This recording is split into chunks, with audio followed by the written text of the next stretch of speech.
ಮೇಷರಾಶಿ 2026 ಸಂಪೂರ್ಣ ವರ್ಷ ಭವಿಷ್ಯ ನೋಡುವುದಾದರೆ 80% ಉತ್ತಮ ಫಲ ಕಾಣಿಸುತ್ತದೆ.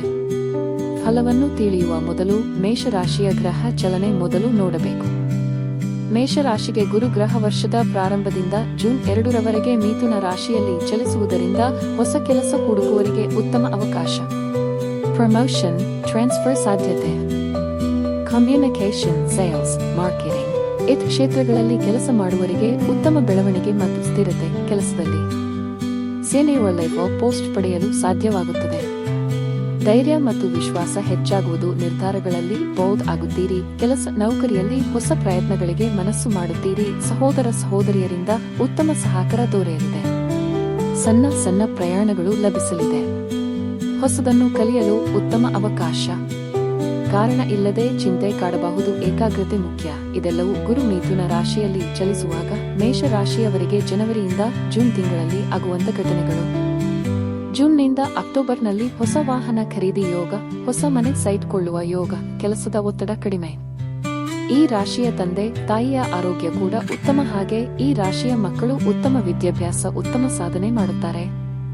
ಇನ್ನು ಅಕ್ಟೋಬರ್ 31ರಿಂದ ವರ್ಷದ ಕೊನೆಯವರೆಗೆ ಗುರು ಸಿಂಹ ರಾಶಿಯಲ್ಲಿ ಚಲಿಸುವಾಗ ಈ ಮೇಲಿನ ಫಲಗಳು ವರ್ಷದ ಕೊನೆಯವರೆಗೂ ಮುಂದುವರಿಯುತ್ತದೆ. ಗುರು ಗ್ರಹ 3ನೇ ಮನೆ, 4ನೇ ಮನೆ ಹಾಗೂ 5ನೇ ಮನೆಯಲ್ಲಿ ಚಲಿಸುವುದರಿಂದ ವರ್ಷದ ಆರಂಭದಿಂದ ವರ್ಷದ ಕೊನೆಯವರೆಗೂ ಉತ್ತಮ ಸಾಧನೆ ಕಾಣಬಹುದು. ಶನಿ ಮೇಷ ರಾಶಿಗೆ 12ನೇ ಮನೆಯಲ್ಲಿ ಇರುವುದರಿಂದ ಶಾಡೆ ಸಾತಿ ಇದೆ. ಆರಂಭದಿಂದ ಕೊನೆಯವರೆಗೆ ವಿಪರೀತ ಖರ್ಚು ವೆಚ್ಚಗಳು ಇರುತ್ತದೆ. ಇದನ್ನು ಬುದ್ಧಿವಂತಿಕೆಯಿಂದ ನಿಭಾಯಿಸಬೇಕು. ಕೆಲವು ಉತ್ತಮ ಕೆಲಸಗಳು ತಕ್ಷಣಕ್ಕೆ ಕೈಗೂಡುವುದಿಲ್ಲ. ಸತತ ಪ್ರಯತ್ನ ಬೇಕು. ಇಲ್ಲವಾದರೆ ಕೈಗೆ ಬಂದ ತುತ್ತು ಬಾಯಿಗೆ ಸಿಕ್ಕದೆ ಹೋಗಬಹುದು. ಕೆಲಸದಲ್ಲಿ ನಿಧಾನ, ವಿಳಂಬ, ಪ್ರೋಗ್ರೆಸ್ ಸರಿಯಾಗಿ ಆಗದೇ ಇರುವ ಭಾವನೆ. ಆಫೀಸ್ ಪಾಲಿಟಿಕ್ಸ್ ಸ್ವಲ್ಪ ಹೆಚ್ಚಾಗಬಹುದು.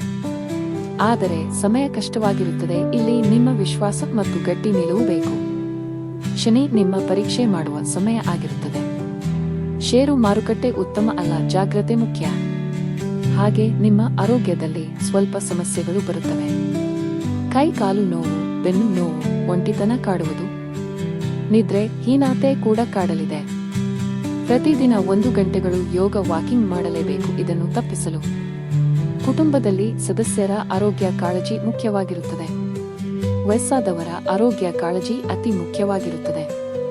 ಶನಿ ರಾಹು ಕಾರಣದಿಂದ ವಿದೇಶಿ ಪ್ರವಾಸ ಮತ್ತು ಉದ್ಯೋಗದ ಅವಕಾಶ ಚೆನ್ನಾಗಿಯೇ ಇದೆ. ಈ ಸಂದರ್ಭದಲ್ಲಿ ನೀವು ಪಾಠ ಕಲಿಯುವುದಕ್ಕೆ ಒಂದು ಅವಕಾಶ. ಸ್ಪಿರಿಚುವಲ್ ಗ್ರೋತ್ ಆಗುತ್ತದೆ. ಸೆಲ್ಫ್ ಅನಾಲಿಸಿಸ್ ಹೆಚ್ಚಾಗುವುದು. ಯಾರು ನಿಜವಾದವರು, ಯಾರು ನಿಮಗೆ ಬೇಕಾದವರು ಎಂಬುದು ಅರಿವು. ಶನಿ ಡಿಸಿಪ್ಲೈನ್ ಕಲಿಸುತ್ತಾನೆ. ಈ ರಾಶಿಯವರಿಗೆ ಯಾವುದೇ ಕೋರ್ಟ್ ವ್ಯಾಜ್ಯ ಇದ್ದರೆ ಜೂನ್ ನಂತರ ಉತ್ತಮ ಫಲ ಲಭಿಸಲಿದೆ. ಪ್ರೀತಿ ಪ್ರೇಮದಲ್ಲಿ ಆರಂಭದಲ್ಲಿ ತಪ್ಪು ತಿಳುವಳಿಕೆ ಸಾಧ್ಯ. ಎಚ್ಚರ ಅಗತ್ಯ. ಜುಲೈ ನಂತರ ಗುರು 4ನೇ 5ನೇ ಮನೆಯಲ್ಲಿ ಬರುತ್ತಿದ್ದಂತೆ ಪ್ರೇಮಿಗಳಿಗೆ ಉತ್ತಮ. ಮುರಿದ ಪ್ರೀತಿ ಮತ್ತೆ ಹತ್ತಿರ ಆಗುವ ಸಂದರ್ಭ ಸಾಧ್ಯ. ಹೊಸ ಪ್ರೀತಿ ಹುಡುಕುವವರಿಗೆ ಉತ್ತಮ ಅವಕಾಶಗಳು. ಜೂನ್ ನಂತರ ಮದುವೆಗೆ ಅತ್ಯುತ್ತಮ ಸಮಯ. ಮೇಷರಾಶಿಯ ಪರಿಹಾರ ಮಾರ್ಗ ನೋಡುವ ಮೊದಲು ಇನ್ನೂ ಉತ್ತಮ ಮಾಹಿತಿಗಾಗಿ astro medical YouTube channel subscribe ಮಾಡಿ. ಸೂಚನೆ: ನಿಮ್ಮ ರಾಶಿಯ ಒಳ್ಳೆಯದು ಅಥವಾ ಕೆಟ್ಟದು ನಿಮ್ಮ ದಶೆ ಮತ್ತು ಅಂತರ ದಶೆಗೆ ಅನ್ವಯಿಸುತ್ತದೆ. ಅದನ್ನು ತಿಳಿಯಲು ಸಂಪರ್ಕಿಸಿ ಆಚಾರ್ಯ ಸತ್ಯನಾರಾಯಣ, ಶಿವಮೊಗ್ಗ. ಪರಿಹಾರ ಮಾರ್ಗಗಳು: ಗುರುವಾರ ಹಳದಿ ಬಣ್ಣದ ಬಟ್ಟೆ ಧರಿಸಿರಿ.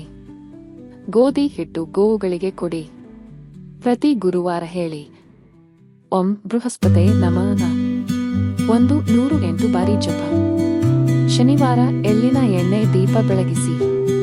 ಹನುಮಾನ್ ಚಾಲಿಸಾ ಹೇಳುವುದು. ಶನಿವಾರಕ್ಕಾಗೆ ನಾಯಿಗಳಿಗೆ ಆಹಾರ. ಕೆಲಸಕ್ಕೆ ಹೋಗುವ ಮುನ್ನ ಬೆಲ್ಲ ನೀರು ತಿನ್ನಿ. ದಂಪತಿಗಳಿಗೆ ಜಗಳ ಗೊಂದಲ ಕಡಿಮೆ ಮಾಡಲು ಬೆಳಗ್ಗೆ 5 ನಿಮಿಷ ಮೌನ. ವ್ರತ ಮುಖ್ಯ. ಧನ್ಯವಾದಗಳು.